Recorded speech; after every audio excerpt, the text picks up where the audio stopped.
আসসালামু আলাইকুম প্রিয় ভিউয়ার্স, 2021 সাল ভিত্তিক সমন্বিত ব্যাংক ক্যাশ এর গণিত প্রশ্ন সমাধান করব। Written math solution, job ID 10183। প্রথম প্রশ্ন ছিল, কোনো পরীক্ষায় একজন ছাত্র ক সংখ্যক প্রশ্নের প্রথম 20টির 15টির সঠিক উত্তর দিল। বাকি যা প্রশ্ন রইল তার 1/3 সে নির্ভুল উত্তর দিল। এভাবে সে যদি 50% প্রশ্নের শুদ্ধ উত্তর দিয়ে থাকে তাহলে ক এর মান কত? আমরা এখন সমাধান করব। দেওয়া আছে মোট প্রশ্নের সংখ্যা হচ্ছে ক। তাহলে শর্ত মতে আমরা লিখতে পারি সে এই যে প্রশ্ন ছিল ক সংখ্যক, তার ভিতরে 15টি সঠিক উত্তর দিয়েছে, তাহলে সে 15 মার্ক পাবে, তাই আমরা 15 লিখেছি, প্লাস ক সংখ্যক প্রশ্নের মধ্যে প্রথম 20টির মধ্যে সে 15টি সঠিক উত্তর দিয়েছে, তাহলে বাকি থাকে ক -20, তাই আমরা ক -20 লিখছি, এবং যা ছিল তার হচ্ছে সে 1/3 নির্ভুল উত্তর দিয়েছে, তাই আমরা 1/3 গুণ করেছি, ইকুয়াল টু, এভাবে সে 50% প্রশ্নের শুদ্ধ উত্তর দিয়ে থাকে, তাই আমরা লিখেছি ক গুণ 50/100। এরপরে আমরা 1/3 আছে, 1/3টা গুণ করে দিয়েছি, গুণ করে দিয়ে এপাশে 50/100 আছে, আমরা কাটাকাটি করে হাফ পেয়েছি। পরবর্তীতে ক্যালকুলেশন করেছি, আমরা ক এর ভ্যালুগুলো একই পাশে নিয়ে আসছি এবং সংখ্যাগুলো ডান পাশে নিয়ে আসছি আমাদের হিসাবের সুবিধার্থের জন্য। বাম পাশে 3 এবং 2 এর লসাগু করেছি, 3 এবং 2 এর লসাগু 6 হয়েছে, তাহলে আমরা উপরে পেয়েছি 2ক - 3ক। এদিকে 3 এবং 1 এর লসাগু হলো 3, এখানে লসাগু করার পর এসেছে 20 - 45। তারপরে আমরা উপরে 2ক - 3ক, এখানে আমরা প্লাস মাইনাস করলে মাইনাস ক থাকে, নিচে 6 থাকে, ইকুয়াল টু 20 থেকে -45 বাদ দিলে থাকে হচ্ছে -25, নিচে থাকে 3, উভয় পক্ষ থেকে মাইনাস মাইনাস ক্যান্সেল হয়ে যাবে। তারপরে আমরা আড়াআড়ি গুণ করেছি, আড়াআড়ি গুণ করে পেয়েছি 3ক ইকুয়াল টু 25 গুণ 6। তারপরে আমরা 3টা নিচে ভাগ করে দিয়েছি, ভাগ করে দিয়ে কাটাকাটি করেছি, ক্যালকুলেশন করার পর আমাদের রেজাল্ট এসেছে হচ্ছে 50, অর্থাৎ মোট প্রশ্ন ছিল হচ্ছে 50। আমাদের এই প্রশ্নের উত্তর হবে 50।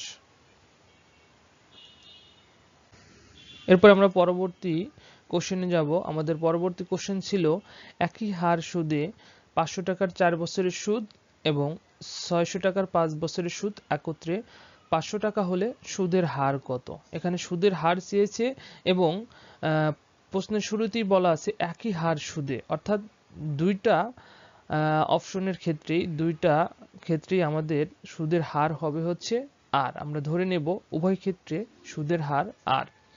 প্রথম ক্ষেত্রে যে ইনফরমেশনগুলো দেওয়া আছে, আসল p = 500 টাকা, সময় n = 4 বছর। দ্বিতীয় ক্ষেত্রে যে ইনফরমেশনগুলো দেওয়া আছে, আসল p = 600 টাকা, সময় n = 5 বছর।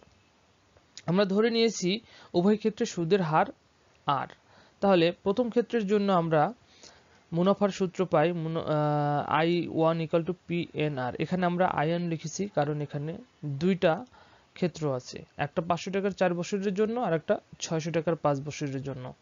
তাহলে আমরা I1 = পেলাম PNR, এখানে P এর মান বসিয়ে দিব 500, N এর মান 4 বছর, Rটা আমরা রেখে দিয়েছি যেহেতু R এর মানটাই আমরা এখানে বের করব। তাহলে এখানে গুণ করার পর আমাদের মোট হয় 2000 R।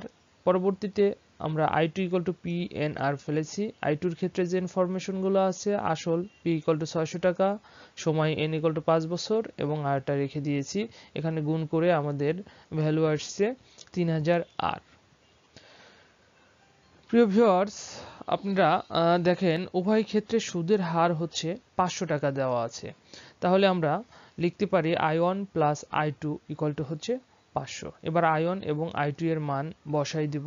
I1 এর মান 2000 R, I2 এর মান 3000 R। এরপরে আমরা 2000 R আর 3000 R যোগ করেছি, যোগ করে 500 হয়েছে, এখানে ভাগ করেছি এবং এখানে 100 গুণ করেছি, যেহেতু আমরা R এর মান পার্সেন্টেজে নিয়ে আসবো তাই আমরা 100 উপরে গুণ করে দিয়েছি। এটা ক্যালকুলেশন করে আমাদের রেজাল্ট আসবে R = 10%। এই প্রশ্নের অ্যান্সার হবে 10%, অর্থাৎ উভয় ক্ষেত্রে মুনাফার হার হলো 10%। উত্তর 10%। এরপর আমরা পরবর্তী কোশ্চেনে যাব। আমাদের পরবর্তী কোশ্চেন ছিল ক ও খ যথাক্রমে 3000 টাকা ও 5000 টাকা নিয়ে ব্যবসা শুরু করলো। এর 6 মাস পরে গ 7500 টাকা নিয়ে ওই ব্যবসাতে যোগ দিল। বছর শেষে মোট 2350 টাকা লাভ হলে কে কত টাকা লাভ পাবে? আমরা সমাধান করব। আমরা একটা জিনিস শুরুতেই বুঝে নেই, ক এবং খ পুরো বছরই কাজ করেছে, কিন্তু গ 6 মাস পরে এসেছে। এখানে মাস এবং বছর আছে, আমরা দুটাকেই মাস অথবা বছর যে কোনো একটাতে কনভার্ট করে নেব। সমাধান করব। ক খ গ এর বিনিয়োগের অনুপাত, যেহেতু ক 3000 টাকা পাবে এবং সে 1 বছর কাজ করবে, তাই আমরা 12 দিয়ে গুণ করছি, ইস্টু খ 5000 টাকা নিয়ে ব্যবসা শুরু করে, সেও 12 মাস ব্যবসা করে, তাই 12 দিয়ে গুণ করেছি, ইস্টু গ হচ্ছে 7500 টাকা নিয়ে ব্যবসাতে যোগ দেয় এবং সে 6 মাস কাজ করে, তাই আমরা 6 গুণ দিয়েছি। এখানে আমরা ক্যালকুলেশন করেছি, ক্যালকুলেশন করে একটা অনুপাত পেয়েছি। ক খ ও গ এর বিনিয়োগের অনুপাত হয় 36:7:45। এবার আমরা এই অনুপাতগুলোকে আরেকটু ছোট করে নিয়েছি, ছোট করে অনুপাতগুলোর যোগফল বের করেছি। অনুপাতগুলোর যোগফল হয় হলো 47। এরপরে আমরা আলাদা আলাদাভাবে কে কত টাকা পেল সেটা বের করব। যেহেতু মোট টাকা দেওয়া আছে 2350, তাই আমরা লিখতে পারি, সুতরাং ক পাবে লাভের 2350 গুণ, যেহেতু ক এর অংশ 12 এবং মোট অংশ 47, আমরা 12/47 দিয়ে গুণ করেছি। এটা যদি ক্যালকুলেশন করি তাহলে ক এর অংশ আসে হলো 600 টাকা। পরবর্তীতে আমরা খ কত পাবে সেটা বের করব। যেহেতু মোট টাকা 2350 গুণ খ এর অংশ হচ্ছে 20, তাই আমরা 20/47 লিখেছি। এটা আমরা ক্যালকুলেশন করলে পাই খ এর টাকা 1000 টাকা। এরপর গ এর লাভের অংশ আমরা বের করব। যেহেতু মোট টাকা 2350 এবং আমরা গ এর অংশ পেয়েছি হচ্ছে 15, তাই 15/47, এটা যদি আমরা ক্যালকুলেশন করি তাহলে গ এর লাভের অংশ আসবে হলো 750 টাকা। উত্তর হবে তাহলে 600, 1000 এবং 750 টাকা। এরপর আমরা পরবর্তী গণিতে চলে যাব। আমাদের পরবর্তী ম্যাথটি ছিল 56 ফুট ব্যাসের একটি বৃত্তাকার ক্ষেত্রকে একই ক্ষেত্রফলের একটি বর্গক্ষেত্রে রূপান্তর করলে বর্গক্ষেত্রের যে কোনো দিকের দৈর্ঘ্য কত হবে? আচ্ছা, প্রথমত আমরা দুইটা ইনফরমেশন এখানে পাবো, একটা হচ্ছে বৃত্ত এবং একটা হচ্ছে বর্গক্ষেত্র।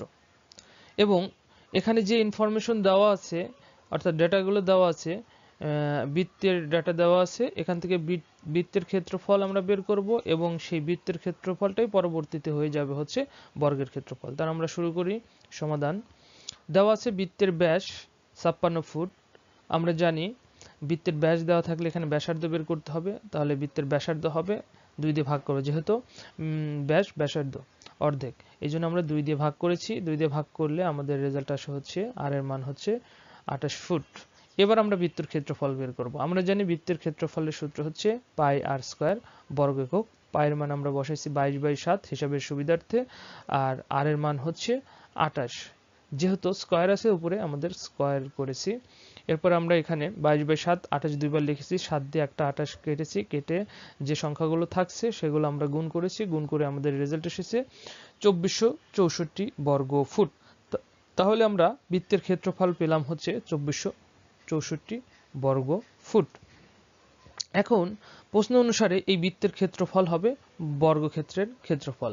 যেহেতু এখানে বলেই দেওয়া আছে বৃত্তের যে ক্ষেত্রফল হবে সেটাকে আমরা বর্গে রূপান্তর করব, তাহলে বর্গের ক্ষেত্রফল হবে, অতএব বর্গের ক্ষেত্রফল 2464 বর্গ ফুট। আমরা এখান থেকে বর্গের এক বাহুর দৈর্ঘ্য বের করব। তাহলে যদি আমরা 2464কে রুট করি তাহলে বর্গের এক বাহুর দৈর্ঘ্য পাবো।